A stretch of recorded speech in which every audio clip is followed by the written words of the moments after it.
Welcome to the Off Balance Podcast, where faith, family, and business collide with your host, Dr. Brooks Deming, Christian life coach, intercessor, and entrepreneur.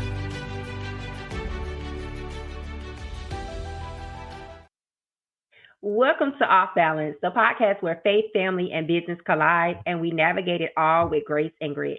I'm your host, Dr. Brooks. Today on Off Balance, we welcome Stéphane Akoki, a writer, social entrepreneur, and speaker whose story embodies resilience, faith, and purpose. He was born in Côte d'Ivoire. Stéphane's path has taken him from deep poverty and betrayal to becoming the first Ivorian graduate of Brigham Young's University Marriott School of Business. Along the way, he faced unthinkable challenges, but chose faith over fear, learned Mandarin, and rebuilt his life from the ground up. Today, he leads Elevate Côte d'Ivoire, a nonprofit creating pathways to education and job opportunities for Ivorians.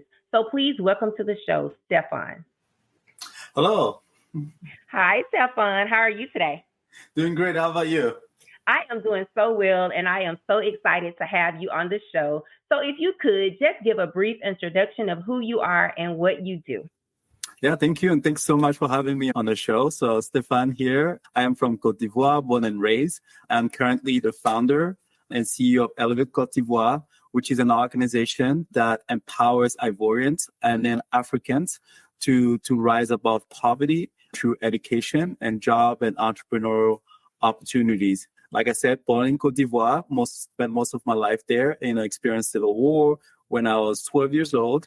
So faced lots of challenges from poverty to insecurity and civil wars to living in China where I was scammed, and then found my way here in the U.S. via scholarship to resilience and persistence. And I was able to create a wonderful life here in Saratoga Springs, Utah.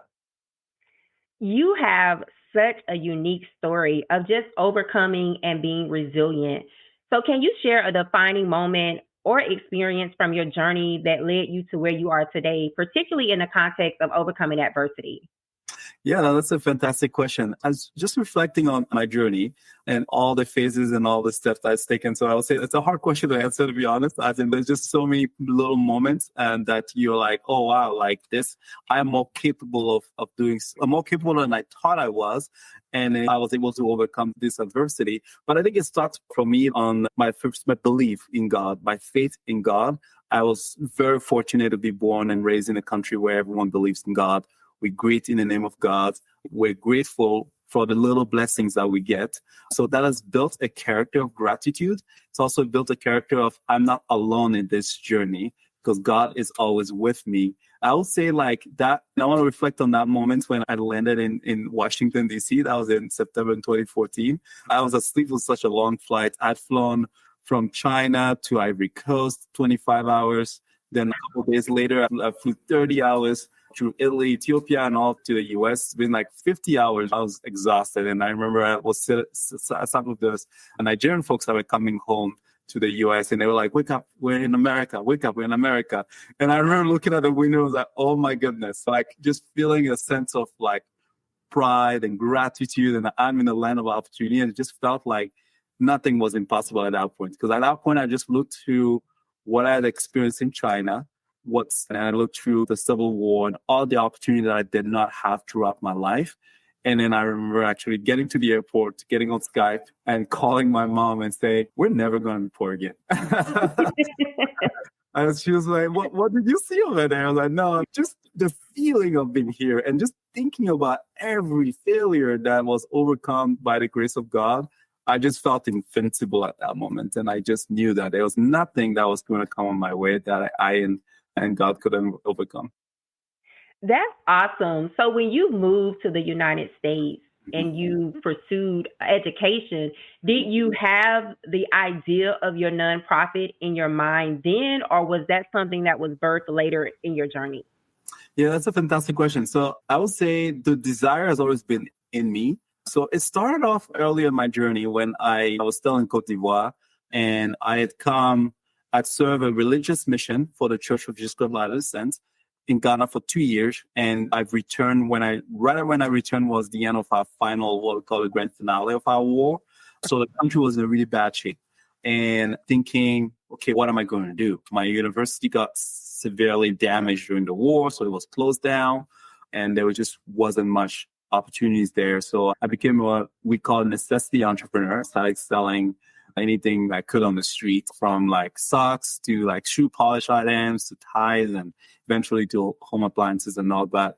It was hard, but I could make some money, and that helped the family then. And I remember friends asking me, telling, hey, how are you doing it? Like, how are you making money? I feel like there's nothing in this economy. So it made me reflect on, what am I doing different that perhaps my friends are not doing, or they don't have knowledge of, that is helping me at least survive while they're like completely struggling. So that's where the Elevate idea came from. I remember having, it was a dream, maybe I think it was, this idea of, okay, I feel like there's 3 things somebody needs to be able to thrive in a very hard economy. And at its core is education, essentially. But what I had was English that I learned in Ghana. And English helped me with side hustles, teaching English, creating English materials. So I felt like learning English has opened a world of opportunities to me. So learning English was what I was thinking of as in terms of education-wise. Also having computer skills.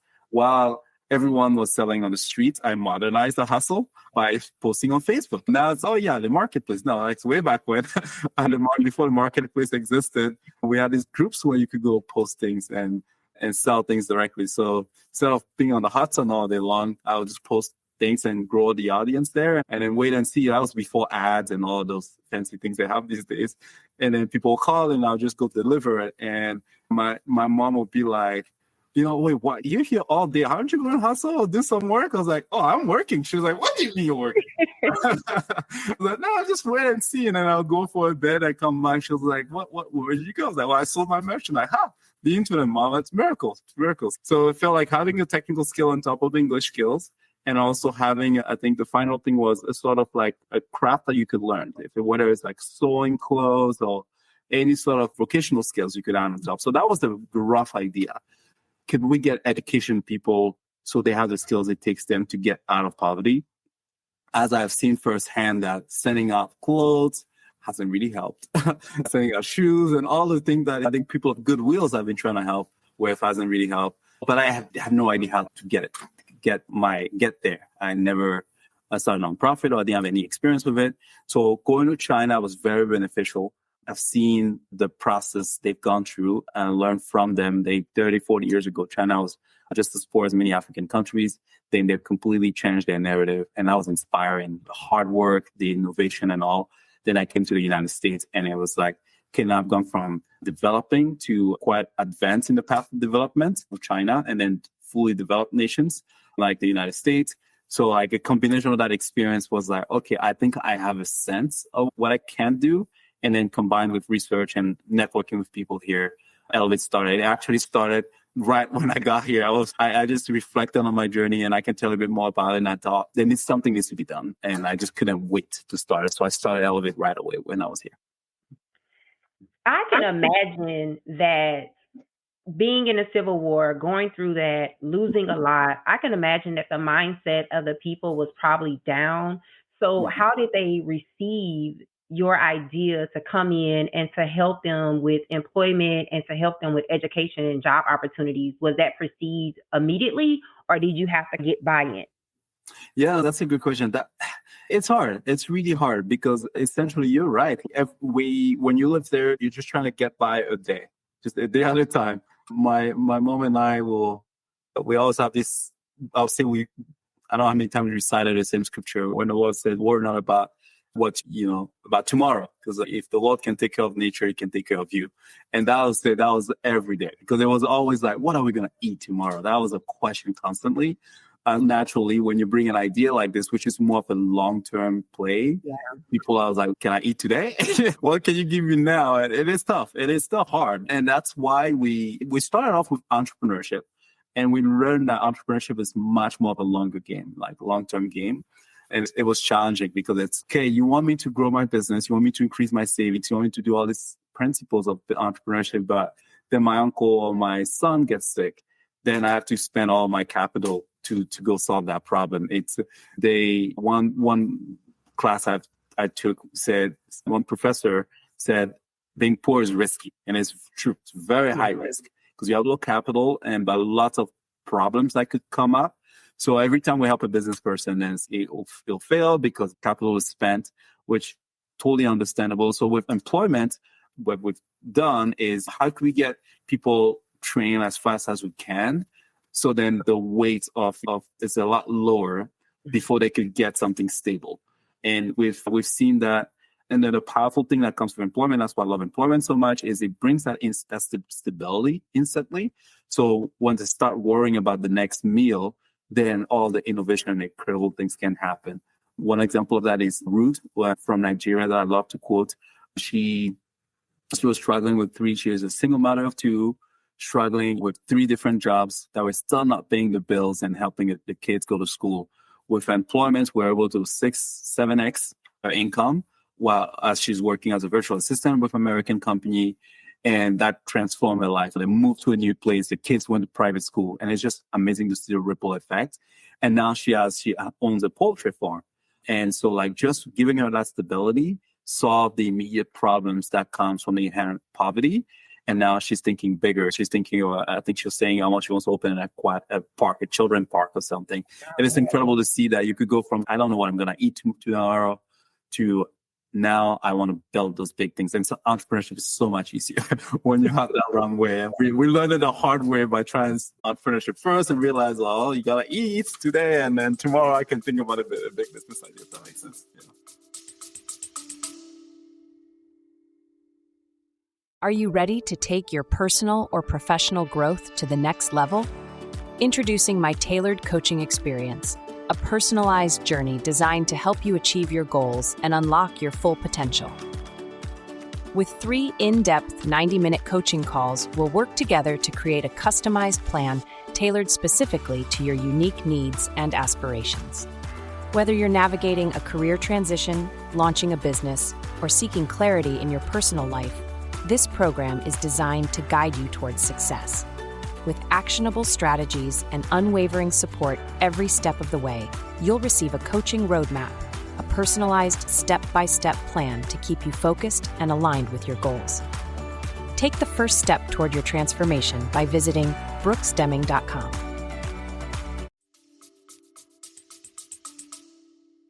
Yeah, so I was reading your story and I saw that you were stranded in China. Can you give us a little background on that and how did that happen? Yeah, that's a fun one. A fun one now I can say. It was so fun. It was like related to all the struggles that were happening. Come home from Ghana, university's destroyed. I'm like, oh boy, what? That's not fun. Then I try to go to private school. They're saying $2,000 a year. That I can't afford that. And that's about $1 million locally. And for context, the average person makes about $100 a month. So it's just impossible to save enough to get there. So then I tried scholarships because I had decent grades in high school. Then you got to pay bribes. So then you're like, if I pay the bribes, how do I pay for the remaining school fees that I can? It's a chicken and egg problem where you cannot get to school. So I wasn't able to go to school for an entire year because we couldn't afford that. Then eventually get to a school that is affordable, but affordable also means bad quality. It's no professors don't show up in class. Computers, I was in a technical computer school, but there was no working computers. Super funny. And all these challenges. And at the end of the day, my parents are like, we got to get you out of here. Everything we've tried hasn't worked. So China comes as an opportunity through a friend. And it was a local agency that was sending students to study in China for better educational opportunities. So okay, that makes sense. And that education was supposed to be in English. So it's an easier transition. And so my parents took bank loans because they didn't have the cash that they paid for a very long time, unfortunately. They paid that agency. I was supposed to cover the 4 years education and then computer science degree education. Then I get to China September 2014. Then the plan was to have the school welcome me and all. No one is at the airport. And I'm by myself. I don't speak Mandarin. I decide, hi, my name is. It turned out wasn't very helpful. And then no one shows up. Then it's this like fight to survive, eventually find a school. It exists, which was like, okay, that's great. The school at least exists. But then they tell me the program doesn't exist. They tell me the money that we paid never made it there. So I was quickly kicked out of the school because I couldn't afford to pay the boarding and all. And so I had to figure out a way to stay there. So that's the setup of how we're scamming. And I and three other friends also were in the same victim of the same scam, where the agency registered us. I think it was like $50, and then it took all the thousands of dollars that we gave them for the boarding and the education, plus the program did not exist. So that was the stage of the 1 year survival in China.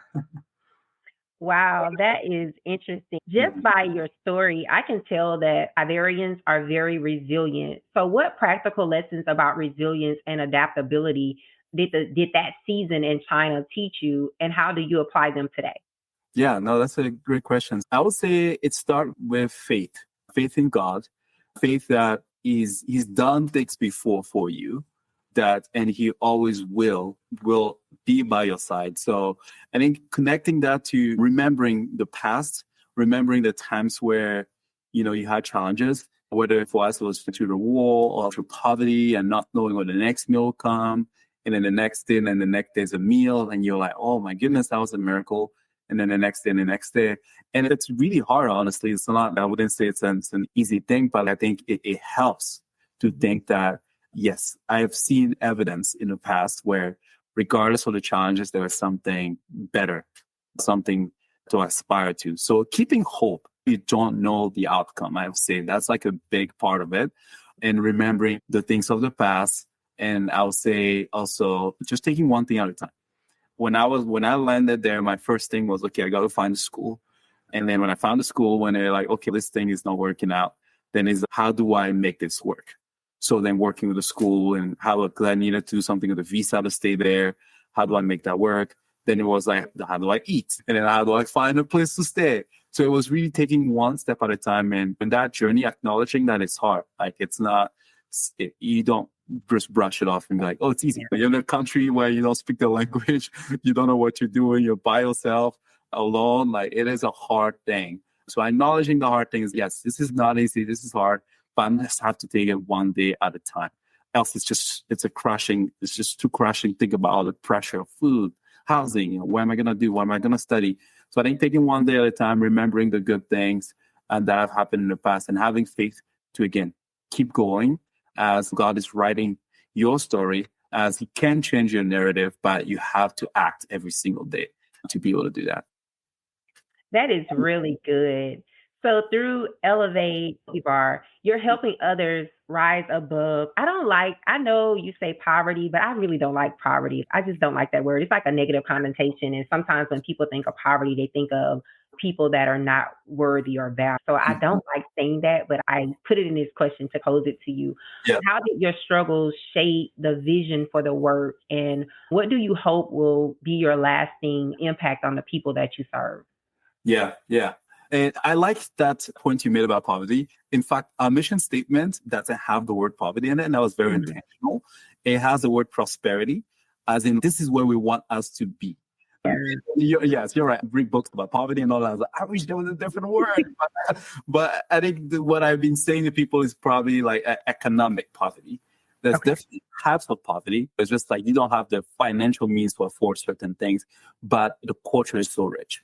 The faith is so rich. The community is so rich. And I think we're rich in so many different ways. And it's that richness, honestly, that has carried me through those challenges. To the specific answer about what's the end for Elevate is how, again, it started with how can I make sure that the next generation doesn't have to struggle I did? How do I ensure that the youth that have dreams there, that are hardworking, that want to make a living for themselves, and don't have to go through those challenges. And that's why I want to take this opportunity to talk about Elevate University. We're bringing the opportunities at home. So we're telling our youth and our people, you don't have to lead to if you want to live the dream that you want. You can live your African dream where you're at. We're working 4 countries right now: Cote d'Ivoire, Ghana, Nigeria, and Uganda. And we had also done education in other African countries, but we're telling them, no, what does the dream look like for you where you're at? And we can bring that to you. We can bring the employment that will pay you 5-10 times more than the average so you can have a comfortable life. And we're bringing Elevate University. And what that is, we're bringing the world-class education at home. Why did I have to leave? Because I could not find that education in a way that was affordable And also that was free of bribes and corruption. So we're bringing a university starting Côte d'Ivoire for campus. We're opening next year. And that will have an element of what are the best things I've seen in the world. And I'm so grateful for my journey. I've seen how China has turned the country around. I've seen the United States and the Industrial Revolution and its impact in the economy here and all the things that great minds, immigrants impact in this nation. Immigrants from all over the world have come here and created this beautiful country and done this fantastic impact. And how do we bring that knowledge and that experience to our people there? Because I feel so fortunate. I go back and I see that world in a different lens because I've seen other countries, other cultures, and there's so much we can learn from them. So that's what Elevate University is going to be telling, hey, you can learn mechanical engineering. You can be the best computer scientist at home. It's going to be affordable and you don't have to bribe. You don't have to go to corruption. It will be based on merit.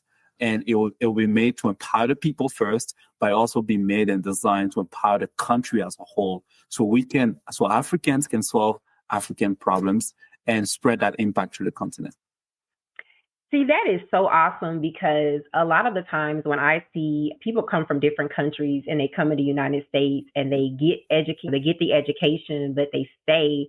And so with Elevate University, you are going to have an opportunity to keep that intellectual knowledge, that property, those diverse skill sets in your actual country. That's going to be amazing. Like that is really going to transform the footprint for next generations to be able to thrive. Like the Civil War will be a thing that you would literally have to remind them of this is where we came from because it will be so prosperous there. So that's such a good idea to do that.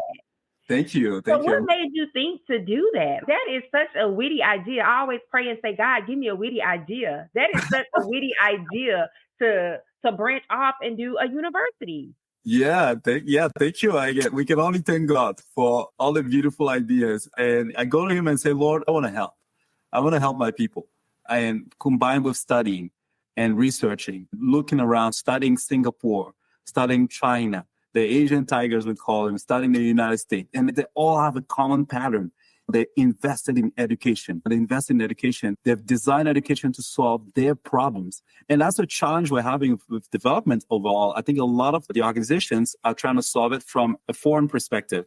I think it needs to be solved by local hands. It needs to be solved with local education with the knowledge and the richness of the world.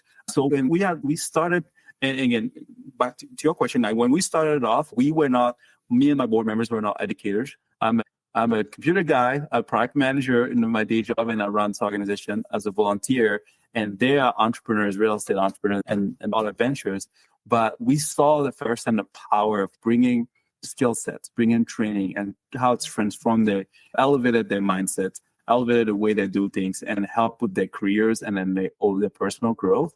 And we've done English training, and it's helping people in their career again, opening opportunities. And we're like, you know what? There has to be take it to a bigger step, bigger level, because our goal is to impact the continent. How can we change the life of millions? And education is where you start. Because we have real challenges. We have hard problems to solve.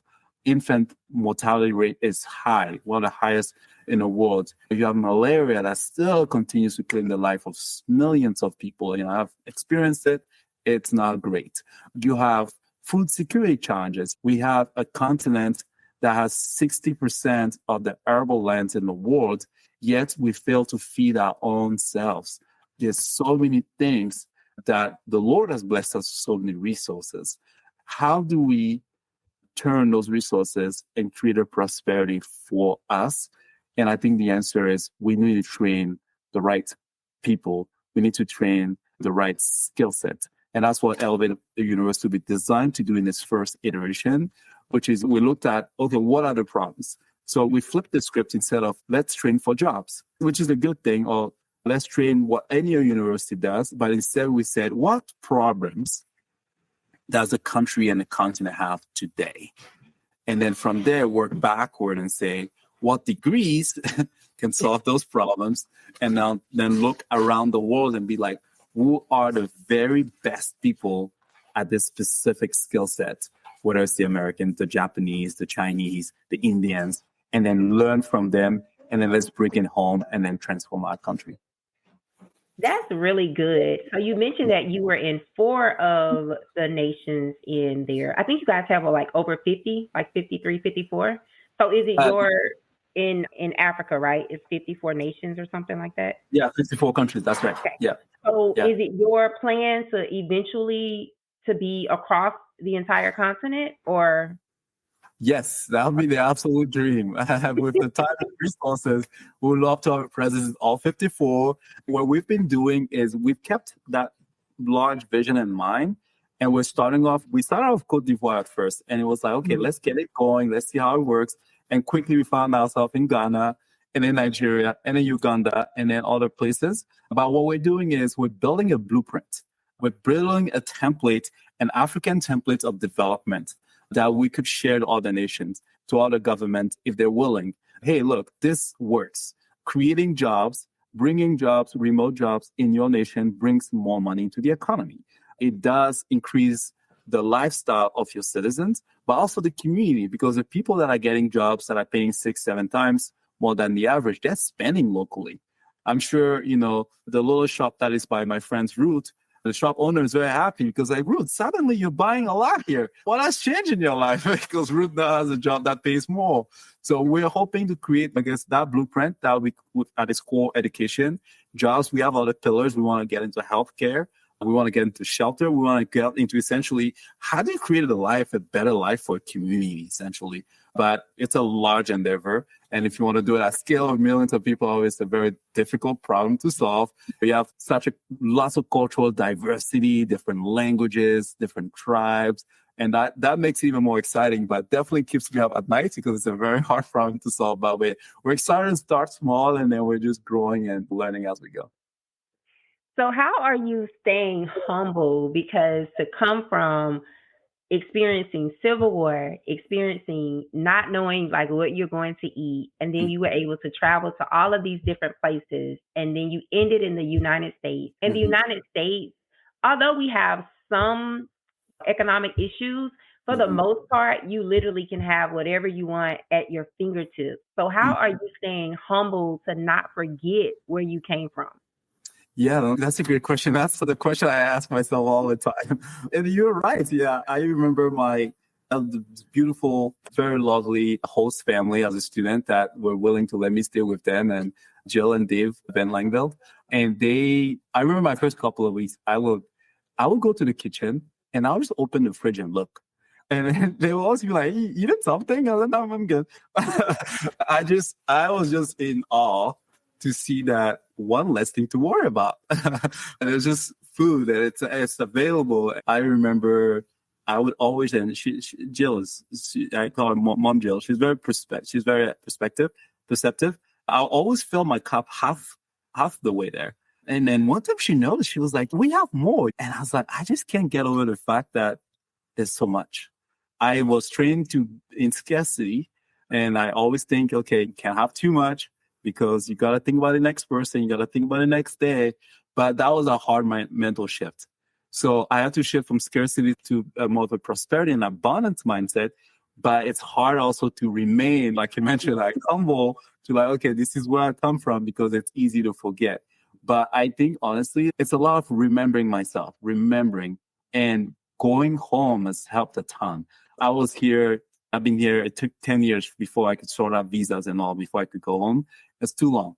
But going home was like super, super helpful. And it's staying grounded to, through my friends or my family that's still there, and hearing the reality and all. And also with Elevate people that we work with, because it's easy to forget. You get into this world where, like the rat race, you go to business school and everyone talks about 6-figure earning. And you're like, okay, I should shoot for that. You have the nice car, you have the nice house, and you forget that, yeah, making $200 a month used to be a lot to me. Like, I remember my first job was making $8 an hour, and I called my mom, I was like, we're so rich, you have no idea. I quickly learned that wasn't very much money. But I think it's just like remembering those experiences, reading even through my own memoir and the journals and all, and just kind of smiling at, wow, like we've come a long way. That's something my mom and I always say to each other.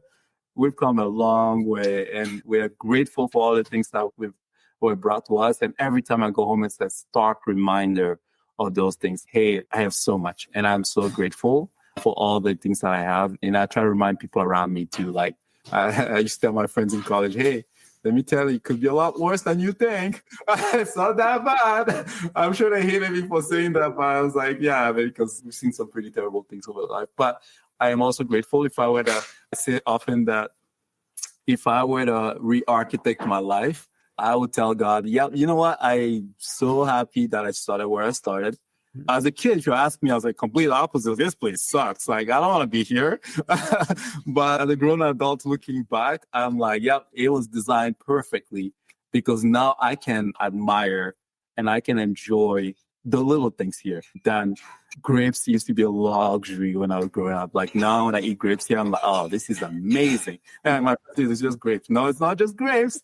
It's a luxury. So I wouldn't have been able to appreciate life and the blessing of wealth if I had not started where I started. So for that, I thank God all the time. It's like this, he architected the perfect life for me. That is awesome. And that's such a blessing. So now in Côte d'Ivoire, what's the infrastructure like? What is as far as were you guys able to rebuild? Did you guys bring in like new industry or is it still a progress? Yeah, still in progress. So I'll say thank goodness, we've moved away from civil war and those challenges. The country is very stable now. I took my board members about a year and a half, 2 years ago there, and then they were like surprised by how safe it was. And it's very nice. People are friendly and all, which is great. It enables investors, people like us to go back and do things. We still struggle with some of the things that plague the continent. Corruption is still there, unfortunately. And so we have to navigate that. But there's still a huge need for technological or the more development effort. Huge need. When even again, after 10 years, I've seen a lot of progress, lots of roads being built and lots of the physical infrastructure. The government has done a good job that way, but there's still unemployment is still high, corruption is still high, and the life of the individual person hasn't improved significantly. And so there's still a need for the things that we're doing. And one thing we've done or we're piloting is helping with agriculture. For example, investing in rice farming. Rice is a main staple dish of Côte d'Ivoire. I was shocked to see that farmers were still using machetes. And I was like, wow, I mean, this is crazy. I thought at this point we'll be more modernized using tractors and all that. And so we've been working with farmers, bringing equipment to help mechanize their farming. And we've connected that to our cause, actually, where we as an organization own rice farms that produce rice that is sold at market value. And we use our surplus to donate to orphanages, single mothers, and people that need it the most. They're making us more as a sustainable organization. So we have less need to rely on donors for like basic necessity. Because as much as we want to do long-term investment into the individual, like I mentioned, on a day-to-day, you have orphans, you have single mothers, widows that are struggling to even provide a meal, and we want to make sure we're there for them. But like we want to take it to the next level. More development, more mechanization will mean reducing the price of rice overall, making it affordable for all. So those are a lot of the things that we're trying to do from the perspective of development. But there's so much work. And to think about Côte d'Ivoire alone, I was like, there's so much work to do there. And then to think about the continent, there are other countries that even have less infrastructure, less opportunities that Côte d'Ivoire is blessed with. So it's got a lot to do, but it also makes it really exciting.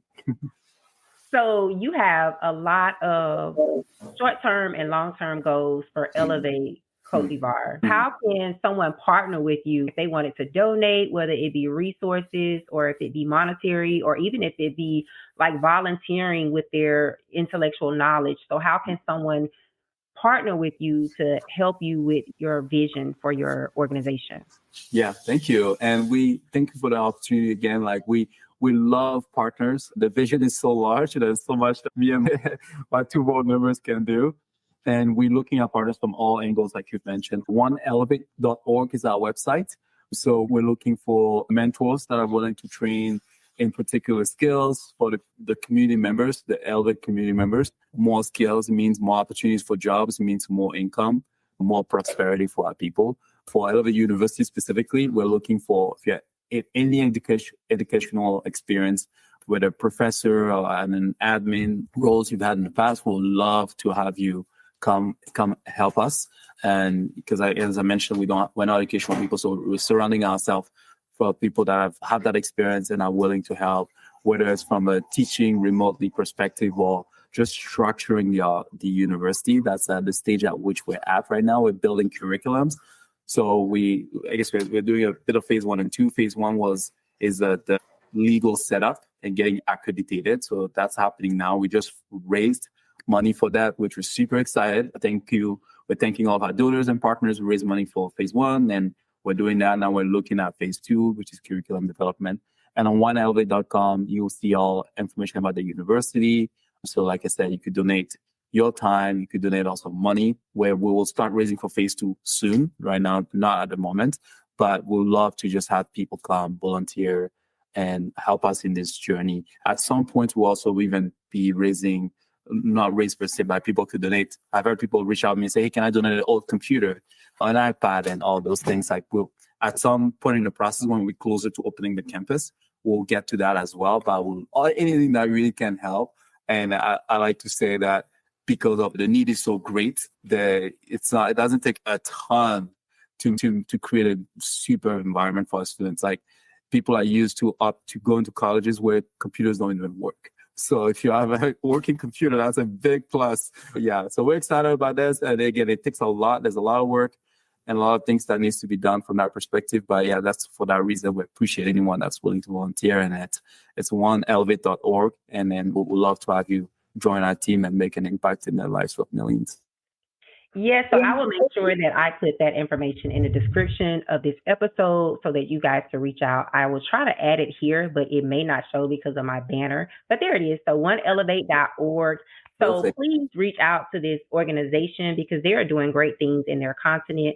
And It's very important to educate. It's very important to employ. And it's also very important to give people some type of hope and to show them that they are not discarded. That's why I don't like the word poverty, because when we say poverty, people think of discarded things. People think of lack of value. No, these are people that have pride in their continent, pride in their communities. And so these are people that deserve a chance, right? Because all we need is the opportunity. And when we have an opportunity, we can flourish within that space. And so I was so excited to just read about the things that Elevate Côte d'Ivoire is doing, and just the vision and just the long-term sustainability that your organization is going to have. And so it has been such a pleasure speaking with you. So I have 2 more questions for you. Okay. So you talked about this when we talked about resilience, but how do you define and cultivate resilience in your life? And what advice do you have for our listeners on developing their resilience when they too face any type of challenges? Yeah, that's a fantastic question. I would say again, like, starting with hope, keeping hope despite the uncertainty and the challenges that you're facing, and taking one step at a time, one day at a time, solving the problem you have right in front of you. And then if you believe in God, believe in the universe, believe that everything out there is designed for you to succeed. As much as doors closes, as much as you're getting rejected and all, there are people rooting for you. So I'll say that leads to my second point, like ground yourself in your community, then the people that believe in you. And in my journey, there were just incredible people that I call angels today, from either Côte d'Ivoire to China and to here, that have been there for me and then supporting me and pushing me forward. And obviously, like, let's say it makes hindsight is 2020. I go back and read my journals in China, and I was like, it sounds like I have no idea what I'm doing, but I guess I'm doing this. So it looking back, it looks like, oh yeah, it seems like you have a clear path, but it's never that way. But it was really the faith to take one step at a time. Like I said, start with food, worry about food today, then worry about shelter the next day, then worry about how you're going to learn Mandarin, and then all the other things that came with it. But like, keeping the faith and acknowledging that it's okay to have a bad day. It's okay to be sad. It's okay to feel defeated. I felt that way when I go to China. It took me a few days to be like, okay, this sucks. Processing the anger, it's okay to take that time to do that. And then, like I say, I tell myself I have this many days to grieve, then back to work. But you can't skip the steps there. You can say, you know what, I'm just going to pretend like nothing wrong is happening. You just take the time to acknowledge the challenges and again, go back and try a little bit every single day. And I feel like it's a cumulative persistence of an action taken every single day in my life that has led me to where I'm at. And also not neglecting I'll add to any learning opportunities. For me, it was learning Mandarin was initially started as in like, why the heck will a guy from Ivory Coast learn Mandarin in China? It makes no sense. When for me it was a spiritual thing. God was like, you need it, you're going to need it. And now looking back, it's helped me professionally, and it's just created so many wonderful relationships I wouldn't have otherwise. Like I'll interview. I remember once interviewing in California for an internship or a job, and this person was Asian. They looked at my resume and was like, hey, dude, your resume looks good, but why do you speak Mandarin? That's what I'm interested in. It opens so many fun conversation and especially Asian community, and going to Chinatown speaking Mandarin and having people just scream and like, why do you speak Mandarin? And it's just so much interesting. You can relate to people at a much deeper level when you speak their language. But I just think about all these wonderful experiences, and it's just because I've taken the faith and the belief to learn and not neglected anything along the way. Whether it's English, whether it's Mandarin, it's always the same story. But it's okay. You never know when that knowledge is going to pay off. So as you're in it, don't neglect it, take it seriously, learn it. One day it's going to come full circle. And I'm so glad I've taken the step to choose a hard path and then done the work to learn, because in the long run, it will always pay off. So you boast about Mandarin, but I read in your bio that you actually speak 4 languages. So what are the other languages that you speak?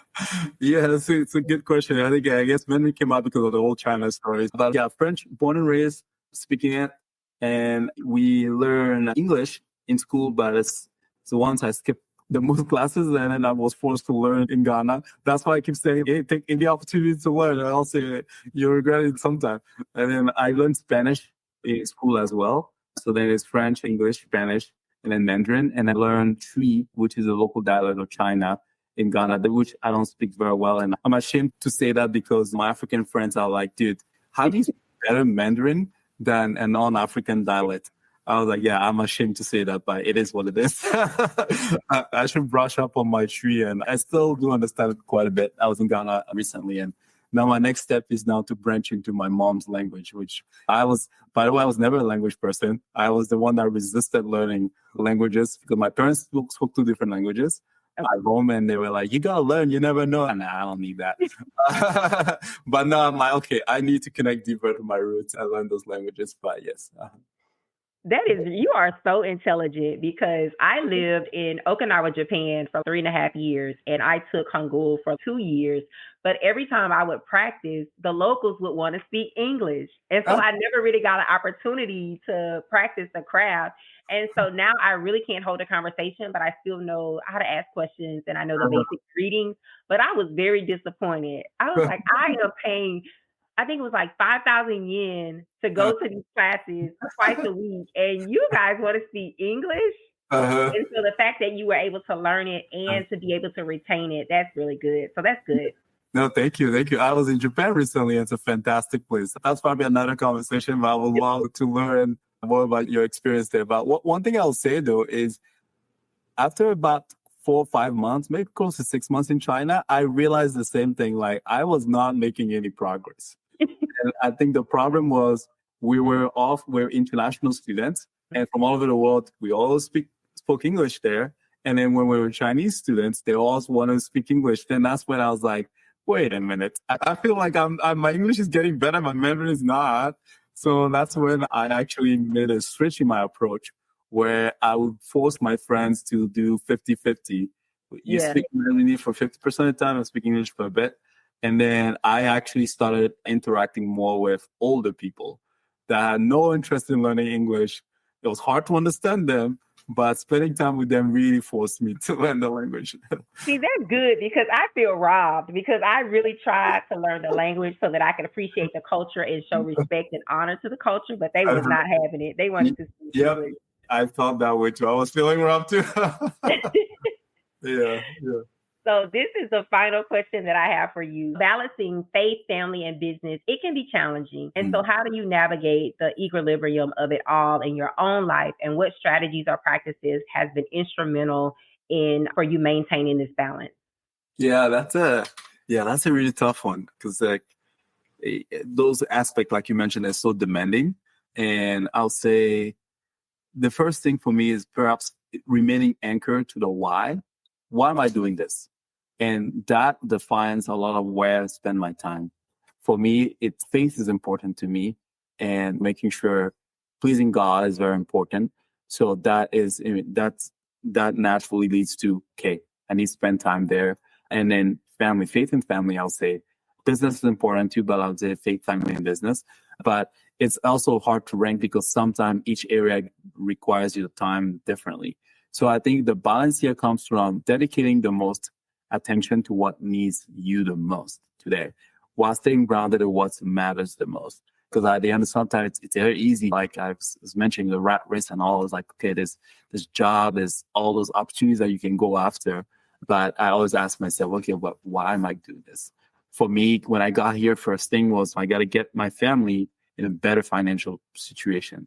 So once I got to that point, and it's again asking myself, I could go after this thing, but why? Because there's always things that are going to come and hit you. There's always a lot of things. I think that has helped clear as I keep my plate clean and manage my time, because the why, okay, I could be a co-founder of this tech business, but why? Is it for the money?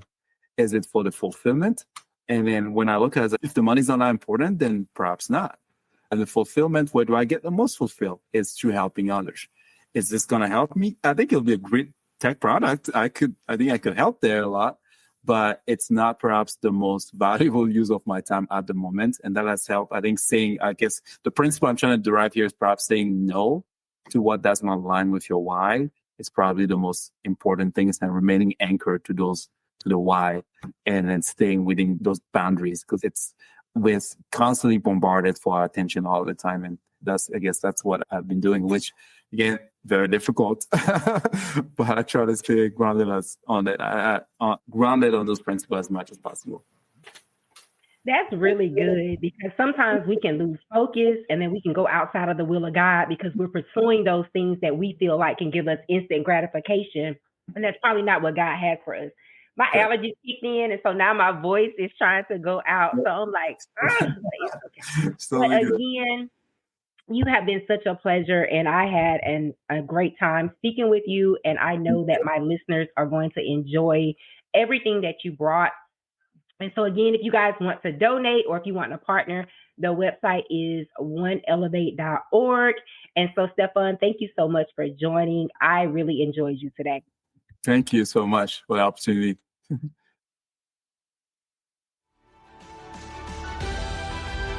Thanks for joining. Please rate this episode and share this podcast with your family and friends. To learn more about your host, visit www.brooksdeming.com. Hi, I'm Tiffany of Tiffany Brown Designs. With over 20 years of creative experience across industries, I create and elevate brands one design at a time through intentional graphic and brand design, polished film and video editing, and creative artistry. Even the music you're hearing right now, that was produced by me.